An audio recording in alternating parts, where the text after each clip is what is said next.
Welcome to the Tech Talks Daily Podcast, where you can learn and be inspired by real-world examples of how technology is transforming businesses and reshaping industries in a language everyone can understand. Here is your host, Neil C. Hughes.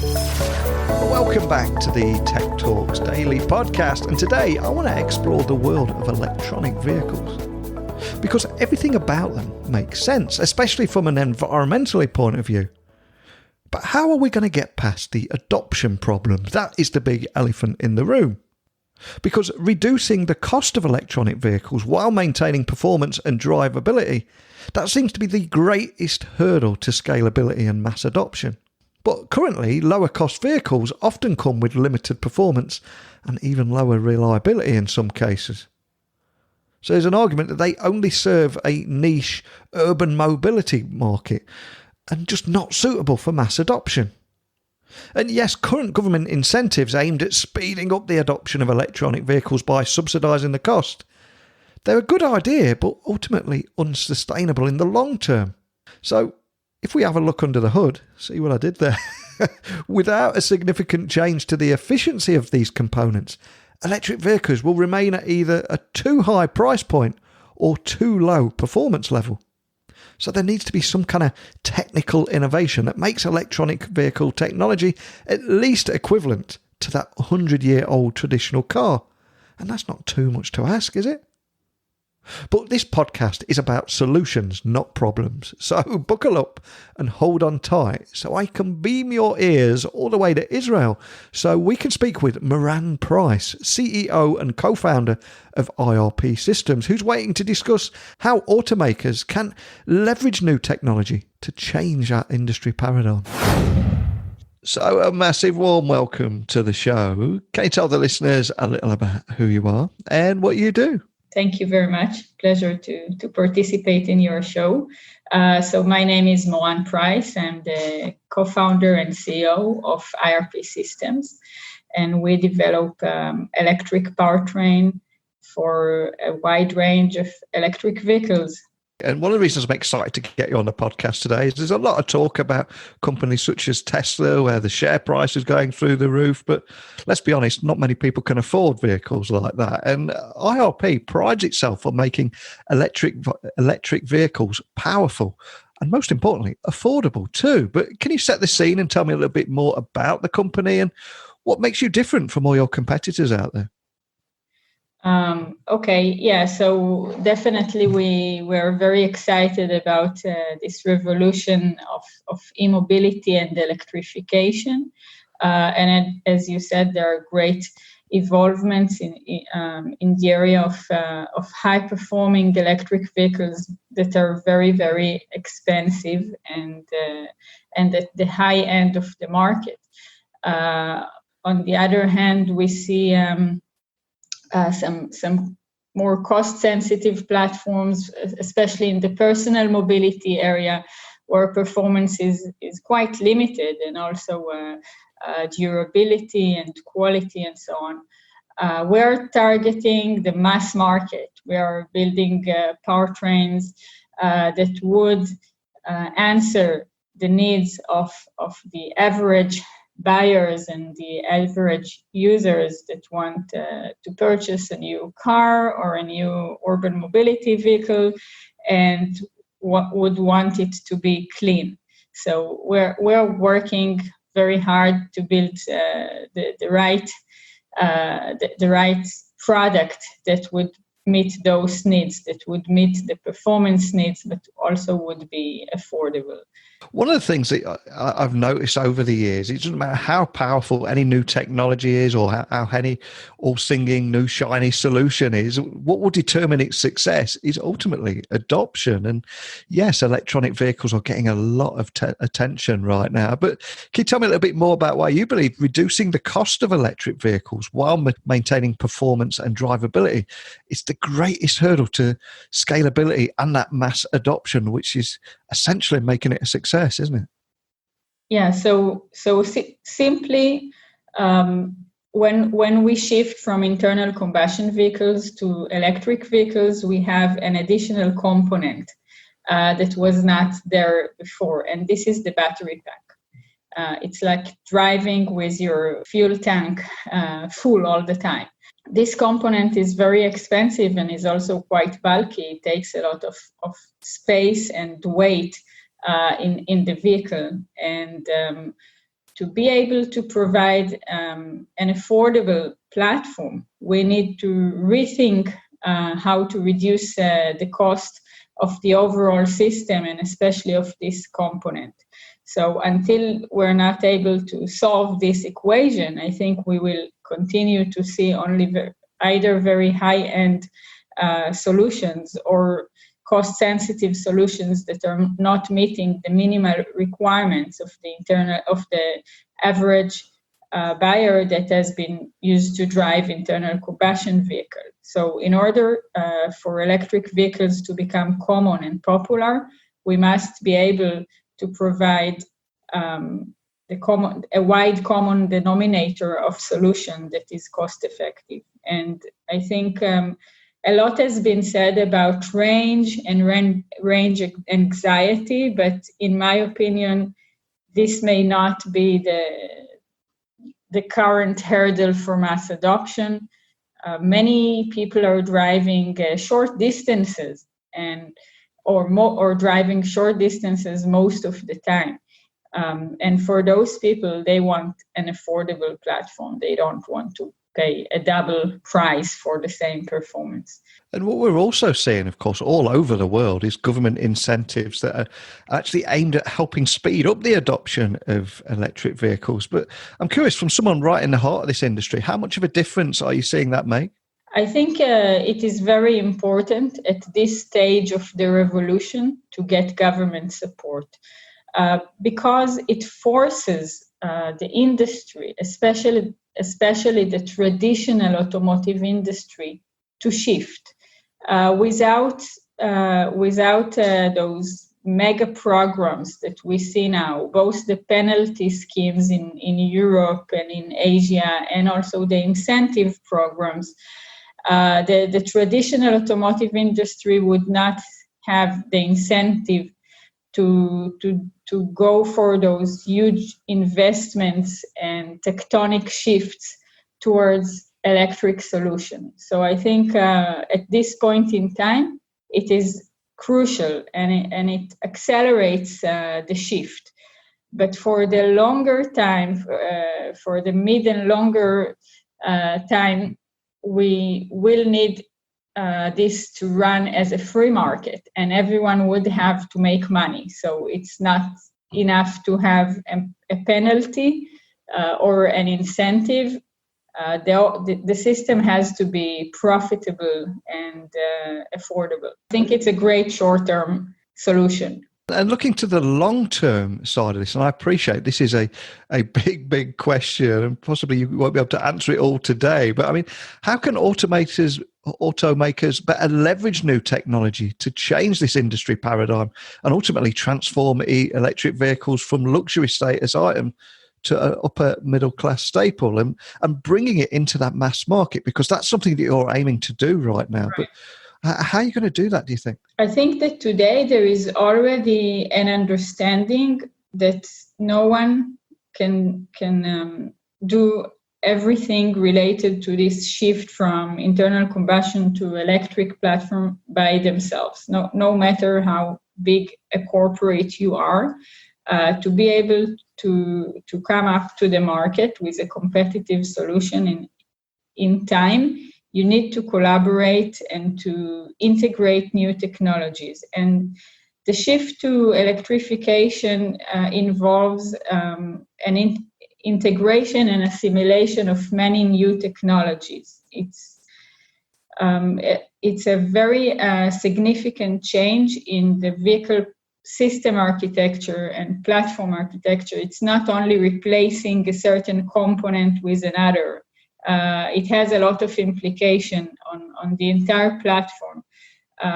Furthermore, the shift to an electric powertrain enables, in a much more natural and smooth way, the integration of many smart mobility technologies. It integrates with connected technologies and mobility as a service and sharing technologies and later on autonomous technologies. So the vehicle is going through a very significant change. It's not only a commuting platform anymore. It's much more like a computer or a phone with a lot of digital technologies integrated into it. So to be able to build those new generation of vehicles, car makers must integrate many new technologies. They must collaborate in a more like open innovation sort of way with startups. And the ones that are successful, I think, in those new business models and integration of new technologies in a leaner and more agile way are the ones that are going to dominate the market in the next decades. And one of the reasons I was excited to get you on here today is I love your approach and how at IRP systems, you're ultimately removing those last barriers of electronic vehicle adoption. So can you tell me a little bit more about how you're doing that by, I believe, making electric mobility technology affordable for the mass market and accelerating that adoption? Yeah, so our background is from electric powertrains, for flying platforms, for aerospace platforms. In aerospace, the biggest challenge is weight and volume. You want everything to be as compact as possible. Our experience in the aerospace industry has taught us how to build very compact systems that are high performing, and apparently those compact systems are also cost effective and affordable, because if you can do something with less material, it is cheaper. And by the way, it also tends to be more reliable. So this is how we started to evolve our powertrain systems for mobility platforms. We took very compact footprint systems, and we managed to maintain high performance. Also, we're working on very high efficiency components that enables us to use less battery, or to be able to utilize a smaller and cheaper battery pack. So overall, our offering is a more compact, weightless, very efficient, and cost effective. So we're able to reach high performance and high range with a smaller footprint and a cheaper offering.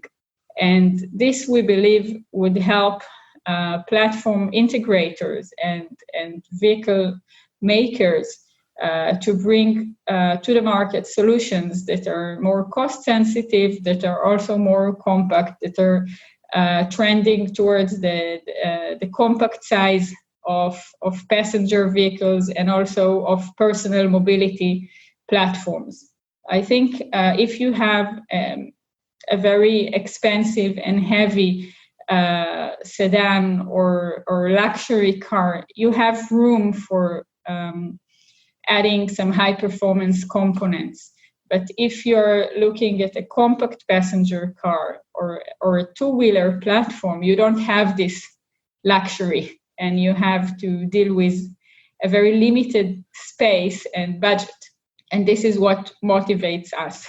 And if we dare to look under the hood of the technology that's going to help you change the paradigm in the electric vehicle industry, can you tell me a little bit more about your patented electric powertrain technology at the heart of all that? I appreciate you might not be able to go into too much detail, but I'm interested in the kind of technology that's going to make all this possible.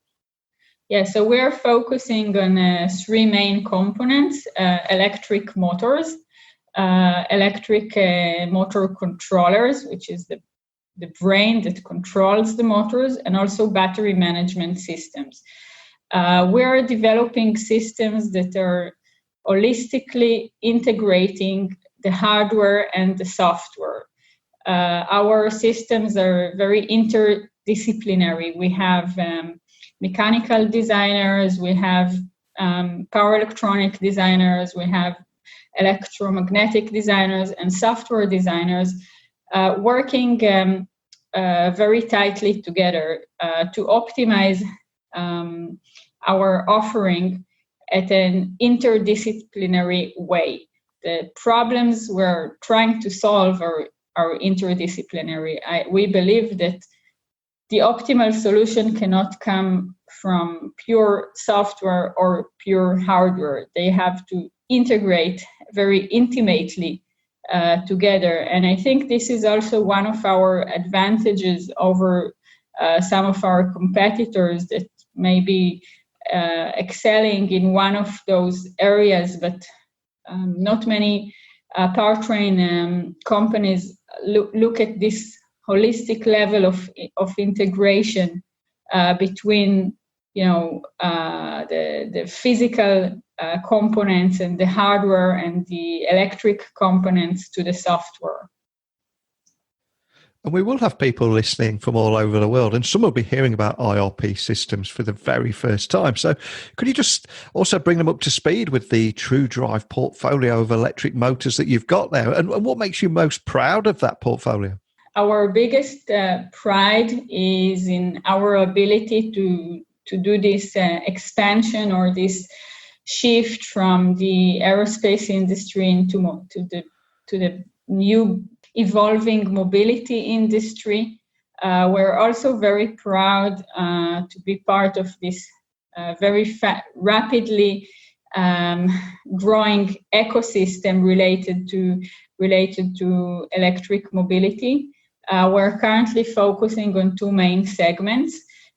For the personal mobility, we have commercialized off-the-shelf products, motors and controllers and battery management systems for the entire range of personal mobility vehicles. The second segment that we're focusing on is on co-development and prototyping of our technology to full-scale battery electric vehicle and passenger cars. We're very happy to be able to come to the market with some very high-performance solutions that are affordable, that can meet the demand for the mass market. We are also working to achieve that with a very strong focus on scalability and manufacturability. So we're not trying to reinvent physics or use very rare manufacturing techniques. We're trying to assimilate our technology with the mass production practices available today in the market. And of course, we are surrounded by a lot of uncertainty at the moment. I think we all need a good shot of positivity and a more positive vision of the future. So with that in mind, no pressure, I'm going to ask you to gaze into your virtual crystal ball. And how do you see the future of electronic vehicles? What does that look like to you? I think it will be a very interesting and diverse mix of urban and high-range platforms. I think we will have bundle solutions or mixture of solutions of different platforms. It will not only be cars. We will have adjusted solutions for urban and personal mobility, combined with some larger vehicles for highway commuting. We will have a better way to control the vehicles in a digital and remote and smart way. I think many of the electric vehicles will be managed as part of a fleet with some higher level of fleet management and control. So I think this is the future. We will have those different types of phones with wheels, with 2 wheels and 4 wheels, all connected and managed in a very smart way. And for anyone listening that would like to explore more about that technology that you're using, or your portfolio of vehicles, or just the work that you're doing, what's the best way of finding out more information and equally contacting your team if they're left with any questions? So we are inviting everyone listening to visit our website at irpsystems.com to visit our LinkedIn and other media pages, and you can also find ways to contact us there, and we will be happy to answer questions and to follow up any queries. I cannot thank you enough for coming on today. There's a lot of talk at the moment about our responsibilities towards climate change and using these 100-year-old traditional vehicles. But what I love about what you're doing here is showing how automakers can leverage new technologies to change the industry paradigm and also make it affordable for everyone and open it up to that mainstream market. And I think it's incredible what you're doing there. But more than anything, just a big thank you for joining me today. Thank you very much for hosting me. It was a pleasure. I love how IRP Systems is removing the barriers of electric vehicle adoption by making electric mobility technology affordable for the mass market and also helping accelerate adoption worldwide, because that is what needs to be done right now. And the company's patented electric powertrain technology is certainly intriguing, and hopefully it will change that paradigm in the electric vehicle industry, because current solutions on the market seem to require OEMs to choose between lowering the cost while limiting the performance, or, of course, having a high-performance vehicle such as Tesla, which is too expensive and out of reach for most people. So I applaud IRP Systems for everything that they're doing, and it's going to be a journey that I follow very closely, so I'd love to speak with them around again, maybe next year, and see how that journey's progressing. But enough for me. I don't even drive, so I'm not really qualified to talk about this subject. So for all you drivers out there and petrol heads, what do you think of electric vehicles? What will it take for them to hit the mainstream?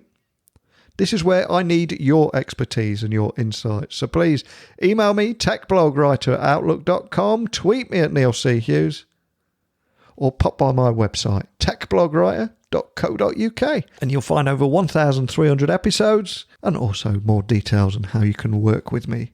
But I suspect for most of you, 7 episodes a week is going to be more than enough, and I don't want to be that guy that overstays his welcome at a party. So I'm going to make my excuses and get out of here.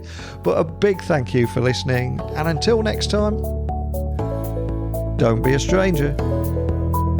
Thank you for listening to the Tech Talks Daily Podcast with Neil C. Hughes. Remember, technology works best when it brings people together.